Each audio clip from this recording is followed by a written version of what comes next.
Hello everyone, good evening বলছি ঠিকই, তবে ঘড়ির কাঁটা অনুযায়ী গুড ইভিনিং। এখনও সন্ধে হয়নি, বেশ ভালো আলো আছে। কারণ কি বলো তো, আজকে না মেঘটা আকাশটা পরিষ্কার আছে, রোদ্দুরও ছিল, খুব একটা বৃষ্টিও হয়নি, ওই জন্য আলো ভাবটা এখনও আছে, অন্ধকারটা এখনও আসেনি। প্রত্যেক দিন তো সকাল থেকেই ব্লগ শুরু করি, আজ ভাবলাম যে একটু অন্যরকমভাবে ব্লগটা বানানো যাক।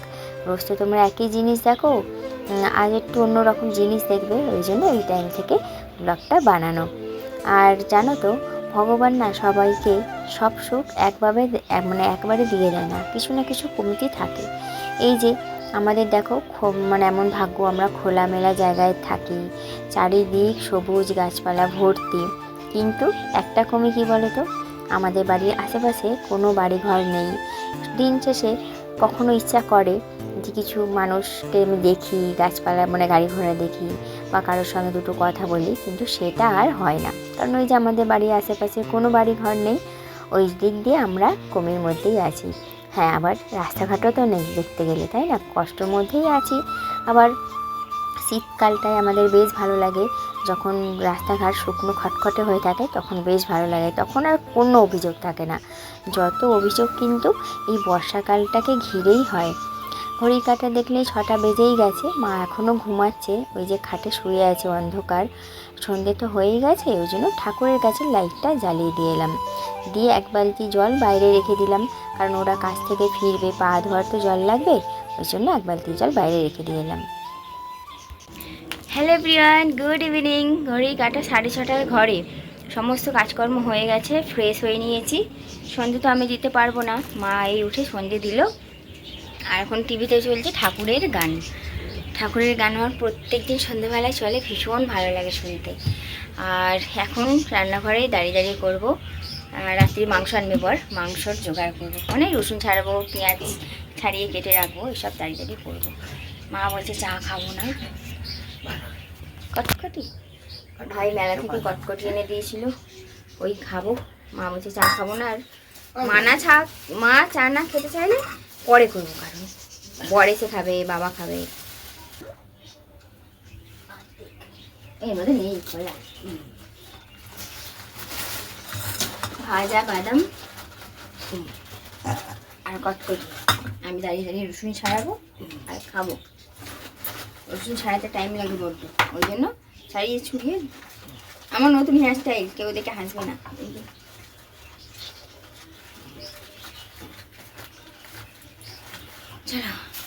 ও টিভির এই যে ব্যাস আর নয়, এই যে কটকটি আমি আর বর খাবো, দুজনে মিলে খাবো। টিভির গানটা চালিয়ে দিই, দিয়ে কাজ করতে থাকে। এতদিনে আমার পুরনো বন্ধুরা তো জেনেই গেছো, আমাদের বাড়িতে খুব একটা মাংস খাওয়া হয় না, মাছটাই বেশি হয়। মাংসটা আমরা ওই শখে আহ্লাদে মাসে একবার কি দুবার হয়, এটাই এনাফ, এর বেশি খেতেও ইচ্ছা করে না, জানো তো। যেহেতু রসুন ছাড়াতে সময় লাগে, ওই জন্য রসুনটা ছাড়িয়ে রেখে দিলাম, পেঁয়াজটাও কেটে রেখে দিলাম। আর কালকে যে সকালে রান্না বান্না হবে সেগুলোরও জোগাড় করে রেখে দেবো। এইটা তো আমাদের মাঠের শাক, আমার বর সকালবেলায় কাজে যাওয়ার আগেই তুলে বেছে রেখে দিয়ে গেছে, এখন কাটবো। সঙ্গে মোচাটা, সেটাও আমাদের গাছের, সেটাও কেটে রেখে দেবো। রাত্রির আজকে ভাত হবে, চালটাও ভিজিয়ে কিন্তু রেখেই দিলাম। কি এনেছো? কত দিয়ে আনলে? কিনে টপ সমেত? বোতলটা আগে বার করো, গাছে ডান্ডা সমেত বার করো, ডান্ডা ধরে বার করো। Wow, thank you. এটা কি ফুলের গাছ গো? কি বলে? রঙ্গন। ও হ্যাঁ, ফুল কালারিং ভালো হবে। চলো, এটা বড় কাজের ব্যাগ, এটাতে মাংস আছে। কি আওয়াজ পাচ্ছ? শিয়াল ডাকার।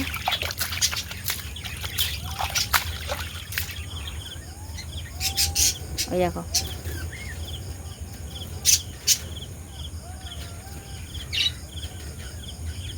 আওয়াজটা কি পাচ্ছ তোমরা? ওই দূরে জঙ্গল থেকে ডাকছি, অনেক দূর থেকে। অনেক দূর থেকে ডাকছি। শেয়ালের ডাক তোমরা শুনতে পেলে কিনা জানি না, আমি যখন এডিট করবো তখনই বুঝতে পারবো। অনেক দূর থেকে ডাকছিল, মানে আমরা শুনতে পাচ্ছি না, ফোনে ক্যাপচার হয়েছে কিনা জানি না। চা বসিয়ে দিয়েছি, আদা দিয়ে র চা, আর এদিকে শাকটা কাটছি, যেটা আগামীকাল হবে, আজকের না, শাকটা কালকের হবে। ও তোমাদের তো বলেইছিলাম। বর হচ্ছে মাংস ধুচ্ছে, মাংস ধুয়ে জলটা ঝরাতে দিই, চা হয়ে যাবে, দুজনে মিলে একটু চা খাই, খেয়ে দে রান্নাঘরে। ওই অবশ্য মাংসটা করবে, আমি মোচা কাটবো, শাকটা কাটছি, টাইম লাগবে। চা নিয়ে চলে এসেছি, দুজনে মিলে 1 কাপ চা বিস্কুট খাই, খেয়ে তারপরে আবার রান্নাঘরে যাওয়া যাবে। আমি কিন্তু একদম গরম গরম চা খেতে ভালোবাসি, আর আমার বর ঠিক তার উল্টো, একদম শরবতের মতন ঠান্ডা করবে, দিয়ে এক ঢোকে একদম কুলকুচি করে খেয়ে নেবে। আর গা বয়ে যেন না কিছু পড়ে, তাহলে মাছটা তুলতে আমার কষ্ট হবে, কারণ আগে পুরনো করা সে একদম পোড়া মোড়া একাকার, সে বহু পুরনো পোড়া করা, ওঠানো যায় না। কিন্তু এই কড়াটা জবে থেকে মানে আমার আওতায় আছে, আমি 1 ফোঁটা পুড়তে দিই না কোথাও, কারণ কোনো ভেজে এরকম তোলার সময় ওই যে তেলটা বাইরে দিয়ে যে গড়িয়ে যায়, সেটা কিন্তু ওই আগুনে পুড়ে তুলতে খুব কষ্ট হয়। ওই জন্য বলি যখন তুলবে মানে ভেতর থেকেই তুলে নেওয়ার চেষ্টা করবে। একটু সাবধানে রান্না করলে কড়াটা পুড়বেও না, নষ্টও হবে না। আমার আওতায় আমার আন্ডারে কড়াটা আছে বলে আজও পর্যন্ত পড়েনি। হয়ে গেছে তো কড়াটা বলে 1 বছর, তাহলে 1 ফোঁটা কোথাও পোড়ার দাগ নেই। চলো, মাছের রান্না বসে গেছে, আর শুধু শাকটাই কাটতে পেরেছি এতক্ষণে, মোচাটা কাটা হয়নি। আমি এবারে মোচাটা কাটবো। এই যে রান্নাঘরের এই হাল বের একদম মশলা কষিয়ে ভালো করে তারপর মাংস তুলে দেবে। দাদা নুন দিয়ে দাও নি তো? না, সব দিয়ে দাও। টেস্ট আছে। ঢাকনা দিয়ে দাও, ঢাকনা দিয়ে মশলা কষাবে তো গন্ধ উড়ে পালাবে না। মশলা কষালে গন্ধ উড়ে চলে যাবে না। মোচা কাটলে জলে হলুদ দিতে হয়, বুঝলে, নাহলে মোটা যে কষ্টা বেরোয় কালো হয়ে যাবে। আর আমাদের দেখো বিচে কলার মোচা, হ্যাঁ, মানে মোচাটাও থাকেই না, মোচা থাকে এই যে এইটুকুনি, এর ভেতরেও মনে এখনো কলা বেরোবে, আর এত কলা বেরোয়, এগুলোকে দিয়েই করে নিই আমরা। না বইটা দেবো না, এটা শক্ত না, এটা শক্ত। বললে কোনো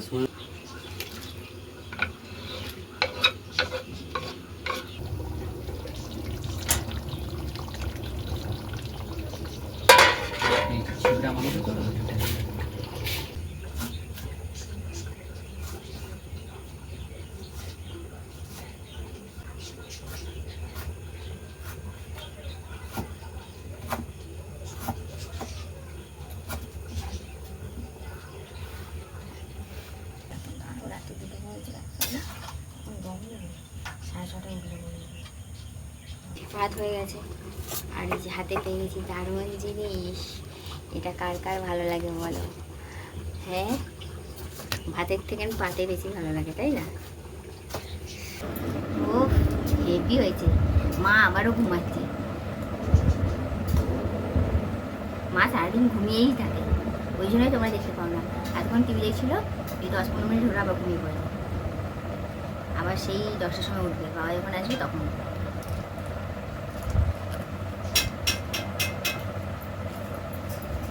কষা মাংস খেতে হেঁটে যাবে।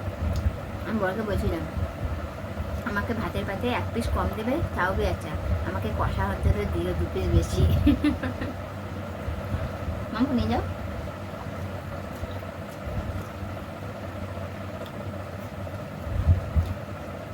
তবে 9টা বাজে, বাবা আসবে 10টার সময়। এই হচ্ছে মাংসের ফাইনাল লুক। একদম অনেকটা মাংস এনে ফেলেছে, আজকেরও খাওয়া হবে, কালকের জন্য কিছুটা রয়েও যাবে। একদম গরম গরম মাংসের ঝোলের সঙ্গে, ঝোলও না ঠিক কষা কষা হয়েছিল, দিয়ে ভাত দিয়ে খাওয়া হয়ে গেছে।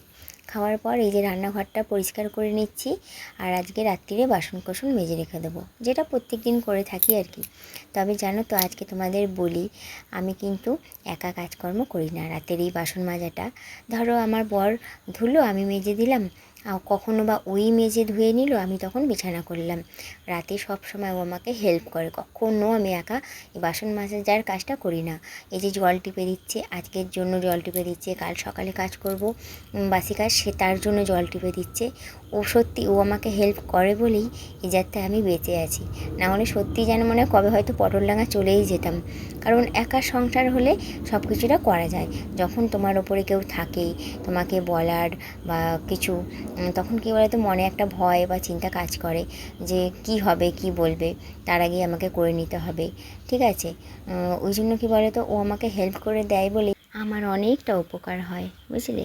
তো যাই হোক, চলো আজকে তাহলে এখানেই বিদায় নিচ্ছি। সব কাজ তো প্রায় হয়েই গেল, আর তোমাদের একটা ছোট্ট কাজ দিয়ে গেলাম। যাওয়ার আগে একটা লাইক আর ছোট্ট হলেও একটা কমেন্ট করে যেও, কেমন? আমার খুব ভালো লাগবে তোমাদের কমেন্ট পড়তে পারলে। টাটা।